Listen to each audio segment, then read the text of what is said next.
हमारे YouTube channel science platform में आपका स्वागत है। यह वीडियो संबंधित है एनसीईआरटी विज्ञान कक्षा 10 से। इस वीडियो में हम विज्ञान के अध्याय 1 यानी रासायनिक अभिक्रियाएं एवं समीकरण के अध्याय के अंदर के प्रश्नों का उत्तर लिखेंगे। इस अध्याय में अध्याय के अंदर दिए गए सारे प्रश्नों को हम बारीकी से समझेंगे और उन सभी प्रश्नों का उत्तर लिखेंगे। इस प्रकार ये वीडियो आपके लिए बहुत ही हेल्पफुल होने वाली है। इस वीडियो को आप अंत तक जरूर देखें। तो आइए वीडियो हम शुरू करते हैं।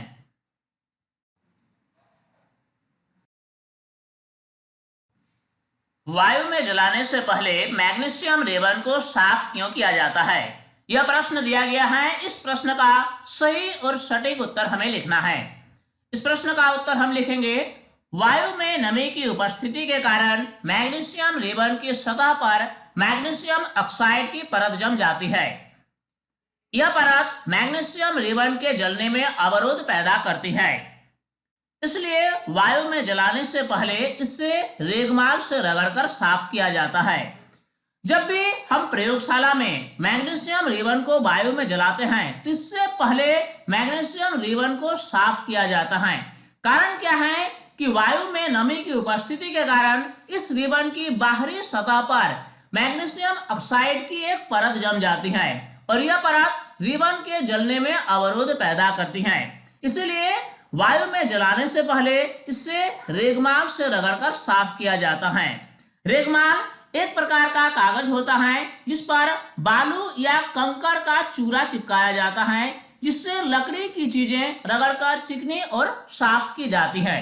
इस प्रकार इस प्रश्न का उत्तर पूरा हुआ। अब हम अगला प्रश्न देखेंगे। निम्नलिखित रासायनिक अभिक्रियाओं के लिए संतुलित समीकरण लिखिए। दिया गया है हाइड्रोजन प्लस क्लोरीन देता है हाइड्रोजन क्लोराइड। इस रासायनिक अभिक्रिया के लिए हमें एक संतुलित रासायनिक समीकरण लिखना है। अब हम इसका उत्तर लिखेंगे, हाइड्रोजन प्लस क्लोरीन यानी H2 प्लस Cl2, ये दोनों आपस में अभिक्रिया करके देता है हाइड्रोजन क्लोराइड यानी HCl। अब ये है रासायनिक समीकरण। इस रासायनिक समीकरण को हमें संतुलित करना है। आप देख सकते हैं कि लेफ्ट हैंड साइड में हाइड्रोजन के 2 परमाणु हैं और क्लोरीन के भी 2 परमाणु हैं, परंतु राइट हैंड साइड में हाइड्रोजन के केवल 1 परमाणु है और क्लोरीन के भी केवल 1 ही परमाणु है। इसलिए इस रासायनिक समीकरण को संतुलित करने के लिए हमें राइट हैंड साइड में HCl के पहले 2 लगाना होगा। इससे क्या होगा कि लेफ्ट हैंड साइड में और राइट हैंड साइड में हाइड्रोजन और क्लोरीन परमाणुओं की संख्या आपस में बराबर हो जाएगी। इस प्रकार इस रासायनिक अभिक्रिया के लिए हमने संतुलित रासायनिक समीकरण लिखा। अब अगला देखते हैं। दिया गया है barium chloride plus aluminium sulphate देता है barium sulphate plus aluminium chloride. इस रासायनिक अभिक्रिया के लिए हमें संतुलित रासायनिक समीकरण लिखना है।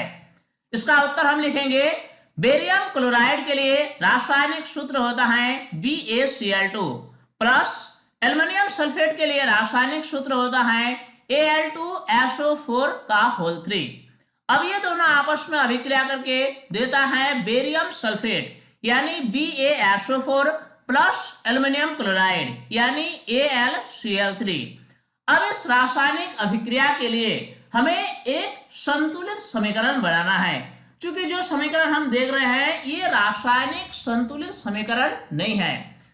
आप देख सकते हैं लेफ्ट हैंड साइड में SO4 के 3 यूनिट हैं, इसलिए इसको बैलेंस करने के लिए हमें राइट हैंड साइड में BaSO4 के पहले 3 लगाना होगा। इसमें क्या हुआ कि SO4 का 3 यूनिट लेफ्ट हैंड साइड में भी है और SO4 का 3 यूनिट राइट हैंड साइड में भी है। अब आप देख सकते हैं Ba यानी बेरियम का 3 परमाणु राइट हैंड साइड में है, जबकि लेफ्ट हैंड साइड में केवल 1 ही परमाणु है। इसीलिए लेफ्ट हैंड साइड में BaCl2 से पहले हमें 3 लगाना होगा ताकि बेरियम परमाणु की संख्या आपस में बराबर हो जाए। अब हम आगे बढ़ेंगे और देखेंगे कि लेफ्ट हैंड साइड में क्लोरीन के 6 परमाणु हैं और एल्युमिनियम के 2 परमाणु हैं, परंतु राइट हैंड साइड में एल्युमिनियम के 1 परमाणु और क्लोरीन के 3 परमाणु हैं। इसीलिए राइट हैंड साइड में AlCl3 से पहले हमें 2 लगाना होगा। इसमें क्या हुआ कि एल्युमिनियम और क्लोरीन के परमाणुओं की संख्या भी आपस में संतुलित हो गई। इस प्रकार यह एक संतुलित रासायनिक समीकरण है। अब अगला प्रश्न देखेंगे। दिया गया है सोडियम प्लस जल देता है सोडियम हाइड्रोक्साइड प्लस हाइड्रोजन। इस रासायनिक अभिक्रिया के लिए भी हमें एक संतुलित रासायनिक समीकरण लिखना है। सोडियम का संकेत होता है Na और यह जल के साथ यानी H2O के साथ अभिक्रिया करता है और यह बनाता है सोडियम हाइड्रोक्साइड यानी NaOH और हाइड्रोजन गैस इसमें मुक्त होती है यानी प्लस H2। अब ये जो रासायनिक समीकरण है यह एक संतुलित रासायनिक समीकरण नहीं है, क्योंकि आप देख सकते हैं कि हाइड्रोजन के 2 परमाणु लेफ्ट साइड में है जबकि राइट हैंड साइड में हाइड्रोजन के 3 परमाणु हैं। इसीलिए इस समीकरण को संतुलित करने के लिए हम क्या करेंगे, राइट हैंड साइड में NaOH से पहले 2 लगाएंगे और लेफ्ट हैंड साइड में H2O के पहले 2 लगाएंगे। अब आप देख सकते हैं कि राइट हैंड साइड में सोडियम के 2 परमाणु हैं जबकि लेफ्ट हैंड साइड में सोडियम के केवल 1 ही परमाणु है। इसीलिए इसको संतुलित करने के लिए लेफ्ट हैंड साइड में हम Na के पहले 2 लगाएंगे। अब आप देख सकते हैं कि लेफ्ट हैंड साइड में सोडियम के 2 परमाणु और राइट हैंड साइड में भी सोडियम के 2 परमाणु। लेफ्ट हैंड साइड में हाइड्रोजन के 4 परमाणु और राइट हैंड साइड में भी हाइड्रोजन के 2 + 2 यानी 4 परमाणु। लेफ्ट हैंड साइड में ऑक्सीजन के 2 परमाणु और राइट हैंड साइड में भी ऑक्सीजन के 2 परमाणु। इस प्रकार यह एक संतुलित रासायनिक समीकरण है। अब हम अगला प्रश्न देखेंगे। निम्नलिखित अभिक्रियाओं के लिए उनकी अवस्था के संकेतों के साथ संतुलित रासायनिक समीकरण लिखिए।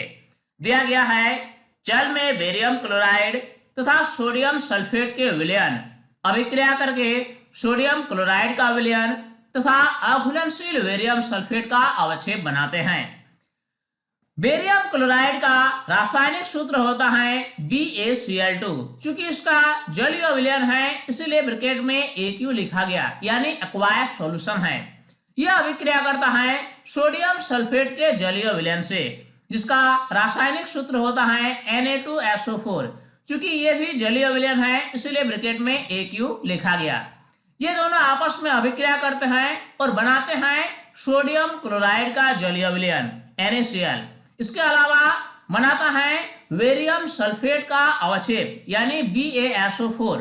चूंकि ये ठोस अवस्था में अवक्षेप के रूप में प्राप्त होता है इसलिए ब्रैकेट में लिखा गया S यानी सॉलिड। तो इस प्रकार इस अभिक्रिया को हमने एक रासायनिक समीकरण के रूप में लिखा, परंतु यह समीकरण संतुलित नहीं है। इस समीकरण को हमें संतुलित करना है। आप देख सकते हैं कि लेफ्ट हैंड साइड में सोडियम के 2 परमाणु हैं जबकि राइट हैंड साइड में सोडियम के केवल 1 ही परमाणु है। इसलिए राइट हैंड साइड में NaCl के पहले हमें 2 लगाना होगा। इस प्रकार आप देख सकते हैं कि ये रासायनिक समीकरण एक संतुलित रासायनिक समीकरण है, क्योंकि लेफ्ट हैंड साइड में बेरियम के 1 परमाणु और राइट हैंड साइड में भी बेरियम के 1 परमाणु। लेफ्ट हैंड साइड में क्लोरीन के 2 परमाणु और राइट हैंड साइड में भी क्लोरीन के 2 परमाणु। इसी प्रकार SO4 का 1 यूनिट है लेफ्ट हैंड साइड में और राइट हैंड साइड में भी SO4 का 1 ही यूनिट है। इस प्रकार इस अभिक्रिया को हमने उनकी अवस्था के संकेतों के साथ संतुलित रासायनिक समीकरण के रूप में लिखा। अब अगला देखते हैं। दिया गया है सोडियम हाइड्रोक्साइड का विलयन जल में हाइड्रोक्लोरिक अम्ल के विलयन जल में से अभिक्रिया करके सोडियम क्लोराइड का विलयन तथा जल बनाते हैं। सोडियम हाइड्रोक्साइड का रासायनिक सूत्र होता है NaOH। चूंकि इसका जलीय विलयन है इसलिए ब्रैकेट में Aq लिखा गया यानी एक्वायर्ड सॉल्यूशन। यह अभिक्रिया करता है हाइड्रोक्लोरिक अम्ल के साथ यानी HCl के साथ। ये दोनों आपस में अभिक्रिया करके बनाता है सोडियम क्लोराइड का विलयन NaCl। चूंकि ये जलीय विलयन है इसीलिए ब्रैकेट में AQ लिखा गया।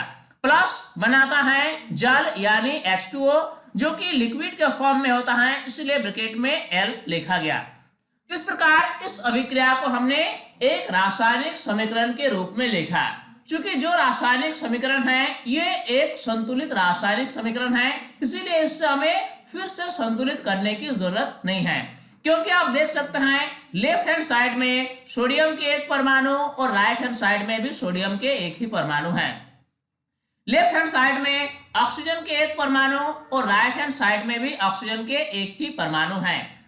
और हाइड्रोजन की अगर हम बात करें तो लेफ्ट हैंड साइड में हाइड्रोजन के परमाणुओं की संख्या 1 + 1 यानी 2 है और राइट हैंड साइड में भी हाइड्रोजन परमाणुओं की संख्या 2 है। इस प्रकार इस अभिक्रिया को हमने एक संतुलित रासायनिक समीकरण के रूप में लिखा, वह भी उनकी अवस्था के संकेतों के साथ। अब अगला देखते हैं। किसी पदार्थ X के विलयन का उपयोग सफेदी करने के लिए होता है। पदार्थ X का नाम तथा इसका सूत्र लिखिए। प्रश्न में यह दिया गया है कि ऐसा कौन सा पदार्थ है जिसके विलयन का उपयोग सफेदी करने के लिए होता है। इस पदार्थ का नाम और इसका रासायनिक सूत्र हमें लिखना है। तो इस प्रश्न का उत्तर हम लिखेंगे पदार्थ X का नाम है बिना बुझा हुआ चूना। इसका रासायनिक नाम कैल्शियम ऑक्साइड तथा रासायनिक सूत्र CaO है। इसी प्रश्न में आगे पूछा गया है ऊपर एक में लिखे पदार्थ X की जल के साथ अभिक्रिया लिखिए। इस प्रश्न का उत्तर हम लिखेंगे पदार्थ X जल के साथ अभिक्रिया करके कैल्शियम हाइड्रोक्साइड बनाता है। पदार्थ X है कैल्शियम ऑक्साइड यानी CaO। ये ठोस अवस्था में होता है इसीलिए ब्रैकेट में S लिखा गया यानी सॉलिड। यह अभिक्रिया करता है जल के साथ यानी H2O के साथ जो कि लिक्विड है इसीलिए ब्रैकेट में L लिखा गया।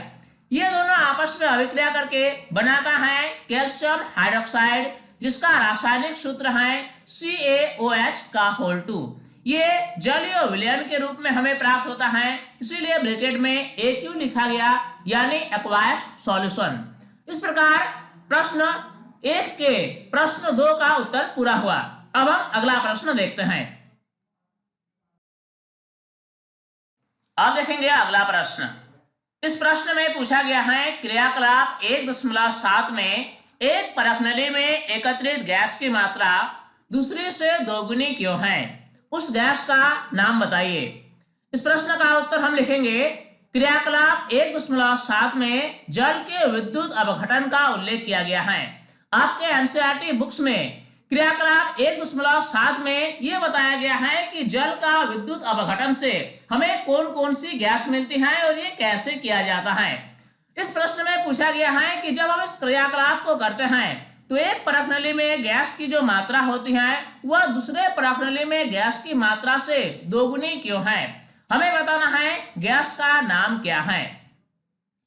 जल के विद्युत अपघटन का रासायनिक अभिक्रिया निम्न प्रकार होती है। अगर हम जल का विद्युत अपघटन करेंगे, जल चूंकि द्रव अवस्था में होती है इसलिए ब्रैकेट में L लिखा गया यानी लिक्विड। जब इस जल का विद्युत अपघटन किया जाता है यानी जल में विद्युत धारा प्रवाहित की जाती है तो ये हाइड्रोजन और ऑक्सीजन में विघटित हो जाती हैं। हाइड्रोजन भी गैसीय अवस्था में हमें प्राप्त होती है और ऑक्सीजन भी हमें गैसीय अवस्था में प्राप्त होती है इसीलिए ब्रैकेट में G लिखा गया। अब इस रासायनिक समीकरण को हमें संतुलित करना है। आप देख सकते हैं कि राइट हैंड साइड में ऑक्सीजन के 2 परमाणु हैं जबकि लेफ्ट हैंड साइड में ऑक्सीजन के केवल एक ही परमाणु है।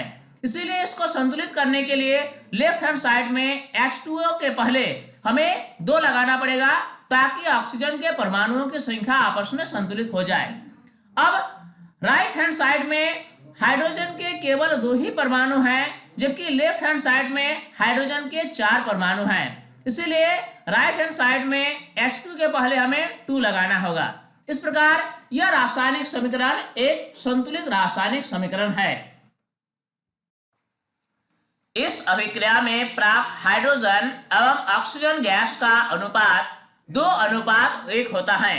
कहने का मतलब यह हुआ कि इस प्रकार विद्युत अपघटन से जो हमें हाइड्रोजन और ऑक्सीजन गैस प्राप्त होती है, तो हाइड्रोजन गैस की मात्रा ऑक्सीजन की तुलना में 2 गुने प्राप्त होती है, जैसा कि संतुलित रासायनिक अभिक्रिया से हमें पता चलता है। इसीलिए अब हम लिख सकते हैं एक परख नली में एकत्रित गैस की मात्रा दूसरी से 2 गुनी है, और ये दोनों गैस एक है हाइड्रोजन और एक है ऑक्सीजन। अध्याय के अंदर दिया गया अगला प्रश्न है, जब लोहे की कील को कॉपर सल्फेट के विलयन में डुबोया जाता है तो विलयन का रंग क्यों बदल जाता है? इस प्रश्न का उत्तर लिखेंगे, जब लोहे की कील को कॉपर सल्फेट के विलयन में डुबोया जाता है तो निम्न अभिक्रिया होती है। हमें सबसे पहले इसकी रासायनिक अभिक्रिया को लिखना है कि जब लोहे की कील को कॉपर सल्फेट के विलयन में डुबाया जाता है तो किस प्रकार की अभिक्रिया होती है। लोहा यानी Fe, चूंकि ये ठोस अवस्था में होता है इसलिए ब्रैकेट में S लिखा गया यानी सॉलिड। जब इससे कॉपर सल्फेट के जलीय विलयन में डुबाया जाता है जिसका रासायनिक सूत्र होता है CuSO4, चूंकि ये जलीय विलयन में है इसीलिए इसमें ब्रैकेट में हम Aq लिखे। ये दोनों जब आपस में अभिक्रिया करता है तो क्या होता है, लोहा कॉपर को विस्थापित कर देता है और बनाता है FeSO4। चूंकि ये जलीय विलयन के रूप में प्राप्त होता है इसीलिए ब्रैकेट में Aq लिखा गया और इसमें कॉपर विस्थापित हो जाता है जो कि ठोस अवस्था के रूप में प्राप्त होता है, इसीलिए ब्रैकेट में S लिखा गया। इस अभिक्रिया में कॉपर सल्फेट का नीला रंग धीरे धीरे हल्के रंग में परिवर्तित हो जाते हैं। जैसे जैसे यह अभिक्रिया होती है, चूंकि कॉपर सल्फेट के जलीय विलयन का रंग नीला होता है, जैसे जैसे यह अभिक्रिया होती है कॉपर सल्फेट की मात्रा कम होती जाती है और FeSO4 की मात्रा बढ़ती जाती है, जिसके कारण क्या होता है कि विलयन का नीला रंग धीरे धीरे हल्के हरे रंग में परिवर्तित हो जाता है। इस प्रकार इस प्रश्न का जवाब पूरा हुआ। अब हम अगला प्रश्न देखेंगे। अब प्रश्न है, क्रियाकलाप 1.10 से भिन्न द्विविस्थापन अभिक्रिया का एक उदाहरण दीजिए। इस प्रश्न के जवाब में हमें द्विविस्थापन अभिक्रिया के लिए एक उदाहरण देना है। एनसीईआरटी बुक में दिए गए क्रियाकलाप 1.10 में जो उदाहरण दिया गया है इसके अलावा हमें उदाहरण देना है। इस प्रश्न का उत्तर हम लिखेंगे, जब सिल्वर नाइट्रेट के विलयन में सोडियम क्लोराइड का विलयन मिलाया जाता है तो सिल्वर क्लोराइड का सफेद अवक्षेप तथा सोडियम नाइट्रेट का विलयन प्राप्त होता है। इससे अगर हम समीकरण के रूप में लिखेंगे तो इस प्रकार लिखेंगे, सिल्वर नाइट्रेट के लिए रासायनिक सूत्र होता है AgNO3। इसके जलीय विलयन का हम अभिक्रिया करा रहे हैं इसीलिए ब्रैकेट में Aq लिखे हैं। ये प्लस अभिक्रिया करता है NaCl से यानी सोडियम क्लोराइड के जलीय विलयन से। जब ये दोनों आपस में अभिक्रिया करता है तो इसमें द्विविस्थापन अभिक्रिया होता है, यानी Ag Na को विस्थापित करता है और Na Ag को विस्थापित करता है और बनाता है AgCl। चूंकि ये ठोस अवक्षेप के रूप में हमें प्राप्त होता है इसीलिए ब्रैकेट में S लिखा गया। इसके अलावा हमें प्राप्त होता है सोडियम नाइट्रेट का जलीय विलयन। इसका रासायनिक सूत्र होता है NaNO3। ये जलीय विलयन के रूप में प्राप्त होता है इसीलिए ब्रैकेट में Aq लिखा गया।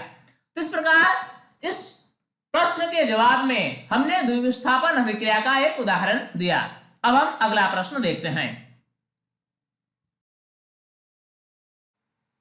निम्न अभिक्रियाओं में उपचयित तथा अपचयित पदार्थों की पहचान कीजिए। दिया गया है एक रासायनिक समीकरण। इसमें यह लिखा है कि सोडियम और ऑक्सीजन आपस में अभिक्रिया करके बनाता है Na2O। इस रासायनिक समीकरण को देखकर हमें बताना है कि कौन से पदार्थ का उपचयन हो रहा है और कौन से पदार्थ का अपचयन हो रहा है। किसी भी रासायनिक अभिक्रिया में जिस पदार्थ के साथ ऑक्सीजन जुड़ता है उस पदार्थ का उपचयन होता है और दूसरे पदार्थ का अपचयन होता है। यानी इसका उत्तर हम इस प्रकार लिखेंगे, इस अभिक्रिया में सोडियम का उपचयन तथा ऑक्सीजन का अपचयन हो रहा है, क्योंकि इस अभिक्रिया में सोडियम के साथ ऑक्सीजन जुड़ता है और बनाता है Na2O, इसलिए सोडियम का उपचयन हो रहा है और इसमें ऑक्सीजन का ह्रास हो रहा है। ऑक्सीजन सोडियम के साथ मिल रहा है, इसलिए ऑक्सीजन का अपचयन हो रहा है। अगला रासायनिक समीकरण दिया गया है, CuO प्लस H2 देता है Cu प्लस H2O।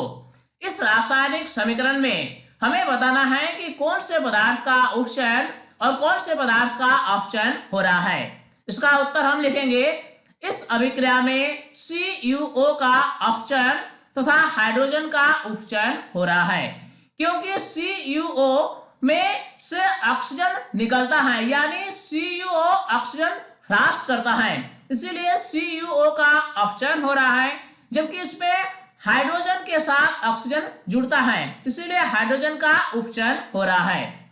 इस प्रकार अध्याय के अंदर दिए गए सभी प्रश्नों को हमने बारीकी से समझा और उसका उत्तर लिखा। तो स्टूडेंट्स, उम्मीद करता हूँ ये वीडियो आपके लिए काफी हेल्पफुल हुई होगी और इस वीडियो से आपने काफी कुछ सीखा होगा। ये वीडियो आपको कैसा लगा आप हमें कमेंट सेक्शन में जरूर बताएं। साथ ही हमारी मेहनत को सफल बनाने के लिए इस वीडियो का आप लाइक जरूर करें। अगर अभी तक आप हमारे YouTube चैनल साइंस प्लेटफॉर्म को सब्सक्राइब नहीं किया है तो इसे अभी सब्सक्राइब कर लें और नोटिफिकेशन बेल को ऑन करके ऑल पर सिलेक्ट कर लें, ताकि हर नए वीडियोस की अपडेट्स आप तक आसानी से पहुंच सके। स्टूडेंट्स, तब तक के लिए बाय।